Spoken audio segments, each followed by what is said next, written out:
안녕하세요. 심규진입니다.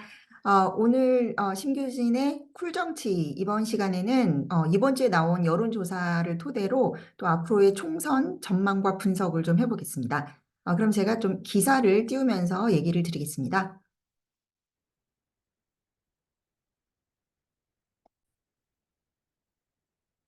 네, 먼저 이거는 MBC 여론조사 종합인데요. MBC에서 이번에 이제 정기적으로 하는 여론조사를 실시를 했는데 이 윤석열 대통령 지지율은 지금 뭐 작년부터 쭉 30% 중반대, 36%를 유지를 하고 있어요. 그리고 이제 매우 잘하고 있다, 11%, 매우 잘못하고 있다가 막 39% 정도로 해가지고 이렇게 좀, 뭐 유명하니까 유명하다 이런 것처럼 이렇게 지지율이 낮으니까 잘 못하고 있나 보다. 뭐 이런 식의 그 안 좋은 그런, 누적된, 사람들의 인식이 좀 나타나고 있지 않나. 그래서 이제 좀 중요한 것은 대통령 지지율하고 이 총선의 결과가 상당 부분 이제 디커플링 되는 그런 효과를 좀 노려야 되는데 그런 측면에서 좀 당과 당정의 그런 민생적인 문제가 이렇게 좀 부각이 되고 또 한동훈 비대위원장 체제의 공천 또 인물 이런 것들이 중심이 된다면은 대통령 지지율이 어느 정도 좀 버텨준다면 한 40%를 좀 상회하면서 같이 동반 상승하면서 총선의 전반적인 분위기도 좀 좋아지지 않을까. 그러니까 정권 심판론을 조금 누그러뜨릴 수 있는 선거로 가야 된다. 이것이 지금 전문가들의 대체적인 견해인 것 같습니다. 그리고 이제 정당 선호도를 보시면 더불어민주당 36, 국민의힘 35. 그러니까 대체적으로 고정 지금 이제 양극화된 지지층들이 굳어지고 있고 그것이 대통령 지지율과 이제 정당 지지율로 누적돼서 나타나고 있다. 이렇게 보시면 될 것 같고요. 근데 이제 본조사 이것도 이제 좀 추세는 비슷하게 나오는데 올해 총선에서 여당 후보가 당선돼야 되냐, 야당이 당선돼야 되냐? 이랬을 때 아무래도 이 야당 후보 당선돼야 한다라는 거는 그 삼지대까지 포함이 돼 있으니까 좀 이 정도의 격차가 나타나고 있는 것 같습니다.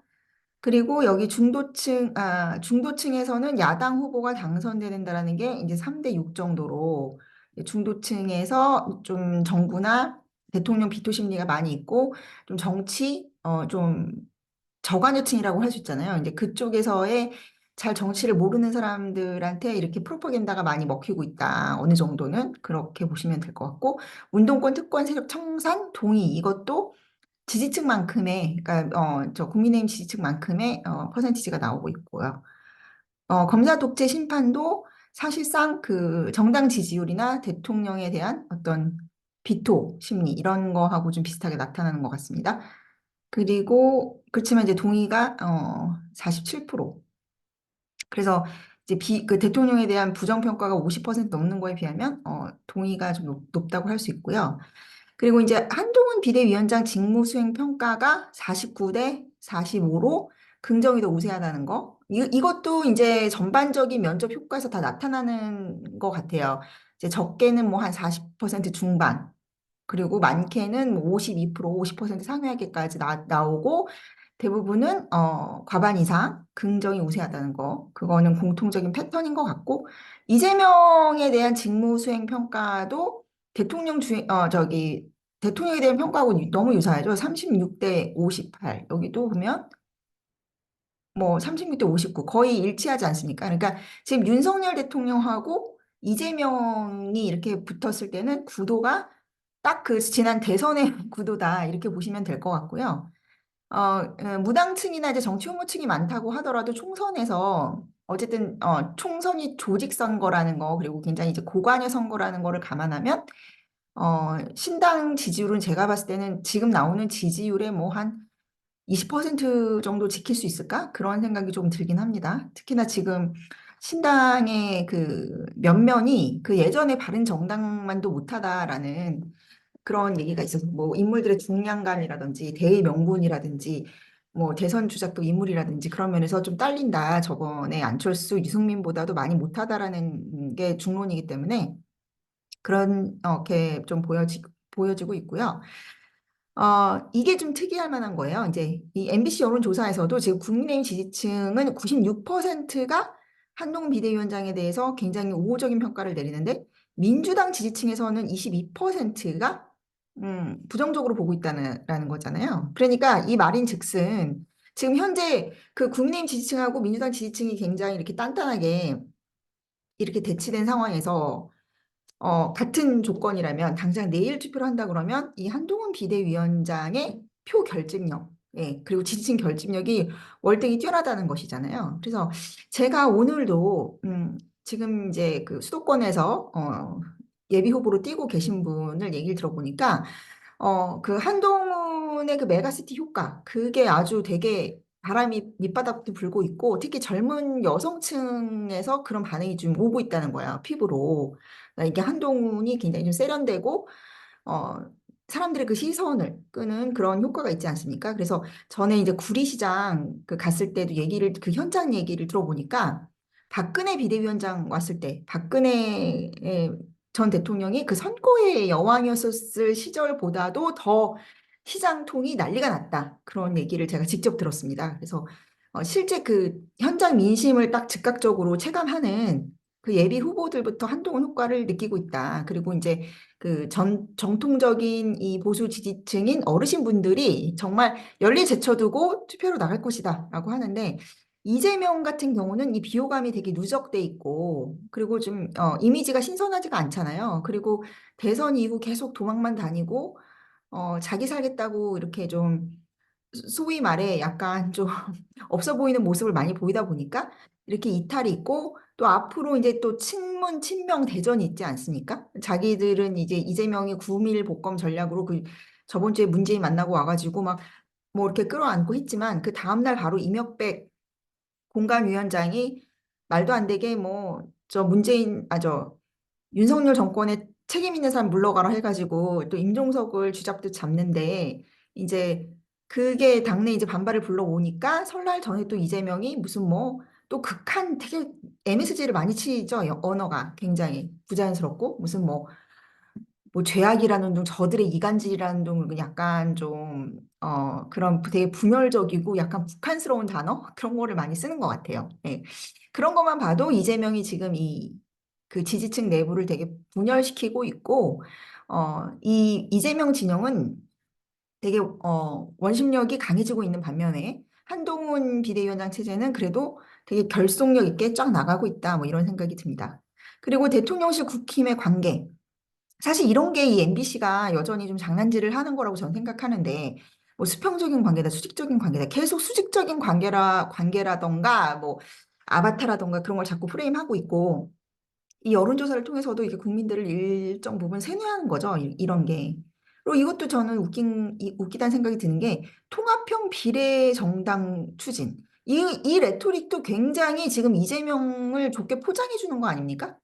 예를 들어서 질문은 뭐 위성정당 추진이라던가, 뭐 이재명 사당화 추진 그런 식으로 친명공천 이런 식으로 해야지 이게 맞는 거죠. 대통령실과 국힘의 관계는 수직적이라고 한다면은 당내 민주주의가 이재명 사당화로 인해서 지금 무너지고 있는 상황인데 그럼 민주당은 민주적으로 움직여지고 있는지 아니면은 되게 전체주의적으로 되고 있는지 그걸 물어야 되는데 이게 통합형 비례정당이라고 했음에도 불가피한 선택이다가 36밖에 나오지 않았어요. 예, 이거를 만약에 위성정당 추진하는 거에 대한 거라던가 아니면 위성정당을 만든 이 책임에 대해서 물었다면은 더 안 좋게 나왔겠죠.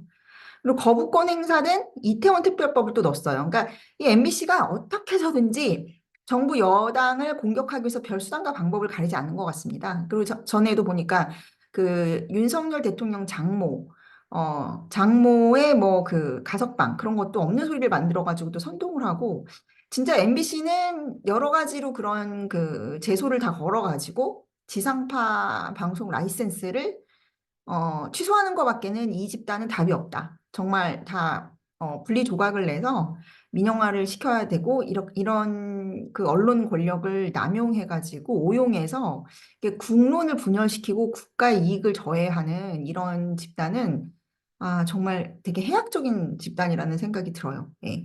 그리고 노인 지하철 무임승차 폐지. 이것도 지금 넣었어요. 그 이준석을 좀 띄워주기 위한 그런 술수가 뻔히 보이는 것 같은데 이렇게 또 세대별로 갈라치기 하는 이런 프레임을 또 넣어가지고 노인 폄하성인 그런 프레임을 잡고 있다라고 저는 생각합니다. 그러니까 그 의도가 굉장히 좀 저열한 거죠. 예, 이준석부터 띄워주겠다는 그런 거잖아요. 그래서 이제 이거는 거의 모든 연령층에서 이제 그 6070 외의 모든 연령층에서 이제 찬성이 높다 뭐 이런 거를 보여주기 위해서 이렇게 나온 것 같은데 70세 이상은 또 찬성이 더 많으셨어요. 예. 차기 대선 주자 선호도도, 그래서 얘네들이 이거 지금 보니까 그 한동훈 비대위의 좀 이렇게 우호적인 그 분석은 이거밖에 없어요, 지금. 직무수행 평가. 이것도 지금 하기 싫은데 억지로 한 것 같은데.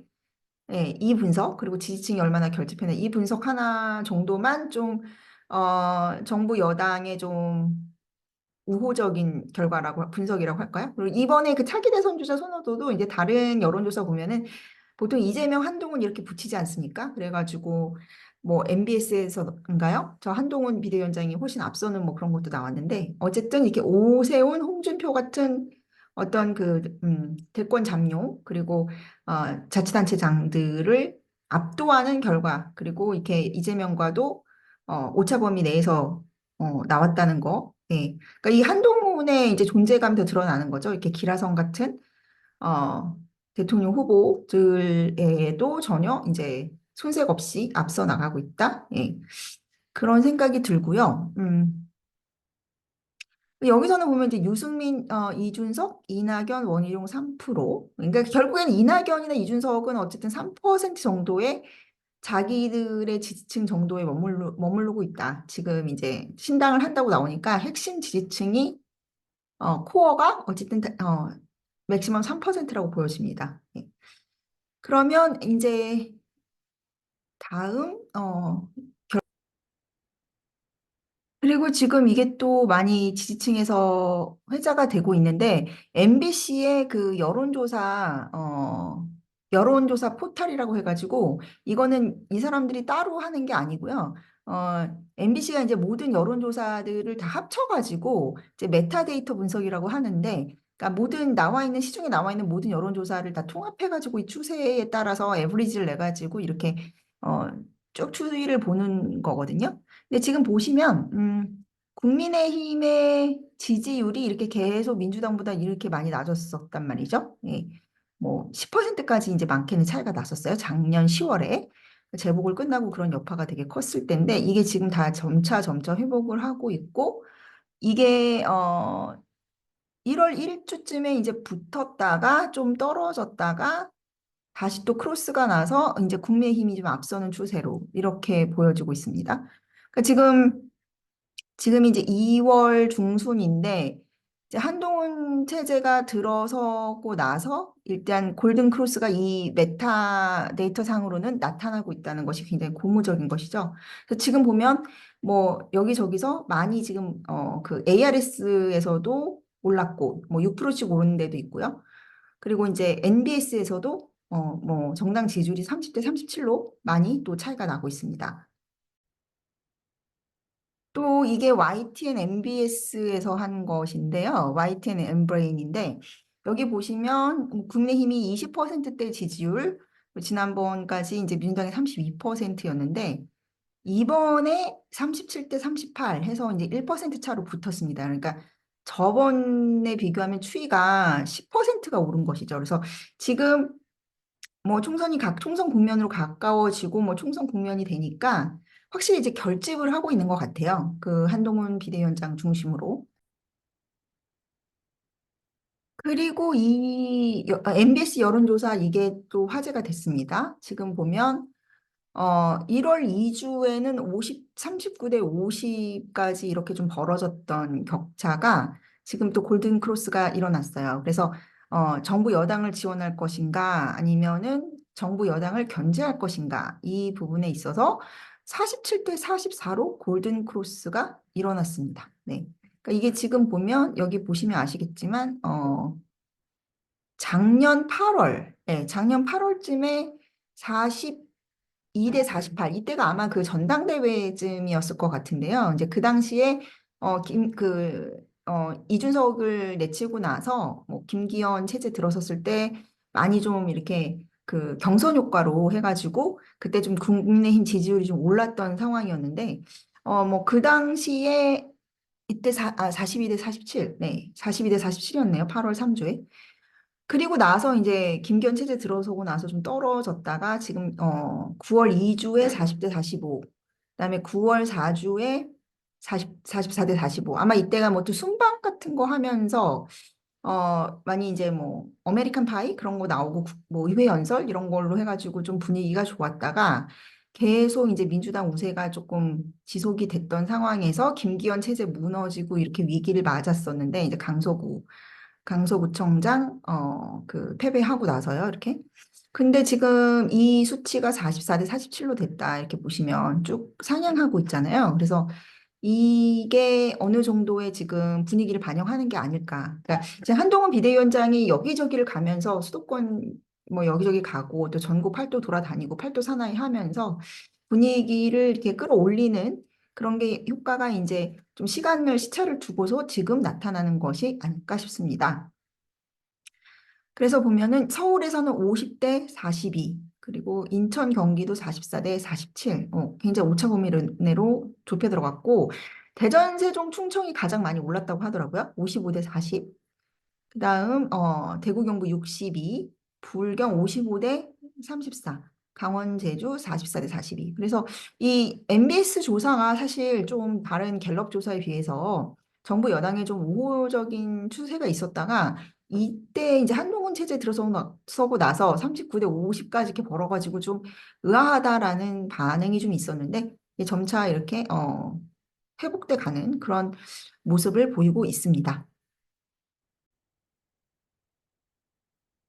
그리고 그 설날 직전에 나온 그 MBN 매일경제 공동 여론조사 이게 또 화제가 됐는데 이렇게 6% 정도 뭐 오차 범위 내긴 하지만 굉장히 차이가 큰데 한동훈 비대위원장이 이렇게 이재명을 압도하는 여론조사도 이게 최초인 것 같습니다. 약간의 그 유선이 이제 섞여가지고 10% 정도 섞여서 이제 보수층에 유리하게 나온 거 아니냐라는 얘기가 있는데 또 실제 총선에서의 그 지역 단위 선거라던가 지선 총선에서는 유선을 좀 섞어야 된다는 얘기도 있어요. 그리고 또 아무래도 이제 총선에서는 어르신들이 많이 투표하는 경향도 있고 또 실제 대통령 지지율이나 당 지지율보다는 항상 역대로 실제 그 여당이나 예, 보수 쪽이 좀 더 표를 많이 가져가는 그런 성향이 있었다는 것도 감안하면 지금 총선의 분위기가 많이 바뀌고 있다 이런 생각은 드는 것 같습니다. 네, 지금까지 이제 좀 이번 주에 나왔던 MBN 여조라던가 MBC 여조, YTN 여조 같은 거 쭉 보시면서 한동훈 비대위원장이 계속 그런 얘기가 나왔잖아요. 한동훈 비대위원장은 뭐 팔도 사나이 하면서 인기가 좋은데 왜 국힘의 지지율은 오르지 않냐? 근데 이제 본격적으로 이제 공천도 이제 물갈이 뭐 여러 가지 전략적인 배치가 시작되면서 많이 이제 지층과 지층이 결집하는 양상에서 진짜 승부가 시작됐고 이 승부가 시작된 상황에서 민주당 쪽은 보합을 보이거나 오히려 이렇게 폭락하는 아까 그 뭐 MBS 지지율도 보셔서 알겠지만 30대 37까지는 벌어지지 않았습니까? 그리고 이제 그 지지율 차이도 많이 벌어졌고요. 그래서 그 정부 심판론하고 이제 정부 지원론도 뭐 그런 식으로 나오는 걸 보면은 확실히 그 엄경영 씨라고 지금 펜앤마이크와 그 신동아 미디어 동아 그 채널에서 이제 많이 그 총선 국민의힘 전체적으로 몇 석을 받을 것인가 이제 분석한 분이 계신데 근데 그분이 이제 전에 작년 6월쯤에 여의도 연구원에다가 또 보고를 하셨고 총선 분석을 하셨고 그때 170석을 할 거라고 이제 보고를 하셨대요. 그 얘기를 이제 많이 지금 하고 계신데 사실 그때와 지금이나 이제 그분이 분석하는 틀은 일관되신 것 같아요. 일단 세대적으로 2대 남자들의 이제 투표 성향, 지금 20대가 남녀로 갈려 있는데 어쨌든 2대 남들이 준 보수 성향을 많이 보이고 있다라는 점에 주목을 하셔가지고 분석을 하셨고 또 전반적으로 부동산 가격이 오를수록 사람들이 좀 보수화되는데 이 서울 쪽도 과거에는 이제 구도심이나 이런 데가 좀 재개발되거나 아파트 단지가 들어서면서 뭐 종부세 이슈 등등 해서 전반적으로 유권자 지형이 보수화되고 있다. 그래서 이제 그분 같은 경우는 격전지로 꼽혔던 한강벨트라든지 뭐 그런 쪽에서 국민의힘이 더 우세할 것이다. 웬만한 인물을 내면은. 그래서 다, 웬만한 지역은 이제 다 좀 해볼 만하다. 그렇게 좀 낙관적으로 전망을 하시더라고요. 예. 그리고 이제 그분이 또 다시 얘기하시는 것은 집권 여당이 쓸 수 있는 카드는 많다라는 것이죠. 그리고 집권 여당이 쓸 수 있는 카드가 많아서 3년 임기가 남은 대통령의 체제 하에서 국민의힘은 일사불란한 어쨌든 리더십으로 갈 수가 있다라는 것인데 이제 이재명 쪽은 오히려 그 분열적인 요소가 심해질 것이고 저는 좀 재밌게 본 것은 엄경영 씨가 작년에 얘기할 때 지금 그러니까 신당을 할 수 있는 것은 현재는 이재명뿐이다 그렇게 말씀하시는 것도 재밌더라고요. 이재명 쪽이 뭐 친명구 태타를 해가지고 뭐 옛날에 그 노무현이 이렇게 당 깨고 나와서 열린우리당 만들듯이 이재명이 그렇게 당을 만들 수는 있을 것 같은데 예, 지금 상황에서는 저쪽은 이제 분열 양상 그리고 그분이 좀 읽는 거는 확실히 그 범좌파 세력 내에 존재해 있는 이재명에 대한 굉장한 비토 심리와 불신 이런 것을 잘 읽어내시는 것 같습니다. 그래서 민주당이 수도권에서 굉장히 자기만의 그 지역구를 탄탄하게 그 다진 중진 세력도 많고 조직이나 인물 면에서 이제 강점이 있다고 하잖아요. 그거를 이제 기존에 평론하시는 분들이 많이 주목해서 보시는데 사실 이제 총선이라는 것도 바람을 타는 선거기 때문에 어느 쪽이 그런 뭐 조직이 있다 한들 그거를 열광적으로 지지층의 열광을 끌어내서 또 바람을 타서 이 실제 투표율로 전환할 것인가, 득표력으로 전환할 것인가라는 싸움에서 봤을 때는 아무래도 민주당은 그런 좀 이재명이라는 리더십에 리스크가 굉장히 많다라는 점과 아까도 보셨듯이 결집력이 이쪽보다 한동훈 체제보다 약하다 훨씬 그 점을 주목해서 보시는 것 같아요. 근데 저도 그 부분 상당히 동의해요. 왜냐하면 그러니까 총선이란 게 결국에는 그 지역의 인물이나 일꾼을 뽑는 거긴 하지만은 어쨌든 그 조직이 일사불란하게 돌아가려고 한다면은 어떤 뭐 정책적 이슈라든지 아니면은 그 조직을 이렇게 사기 진작을 하고 결집하게 하는 스타 플레이어도 있어야 되고 하는 건데 깃발 들고 나서는 사람의 그 어떤 리더의 존재감이 필요한데 그런 점에 있어서 뭐 한동훈으로 인해서 투표장에 나오는 사람이 더 많을까요? 아니면 이재명을 보고서 나오는 사람이 많을까요? 또 지금 어 그 아무리 뭐 민주당이 지금 뭐 그런 중진들이나 그런 세력이 좀 탄탄하다 하더라도 그런 면에서 많이 약점이 있는 데다가 또 대부분 지금 그 중진들 민주당에서의 정치 기득권들은 그뭐 86세대 운동권 기득권들이고 지금 당내에서도 어쨌든 그 친명 외곽 세력들한테 굉장히 공격을 많이 받고 있는 상황이기 때문에 그렇게 뭐 당내에서 그들의 입지가 또 막 되게 탄탄한 것도 아니고 분열적인 요소가 많다. 뭐 그런 점들을 많이 감안할 수 있을 것 같습니다.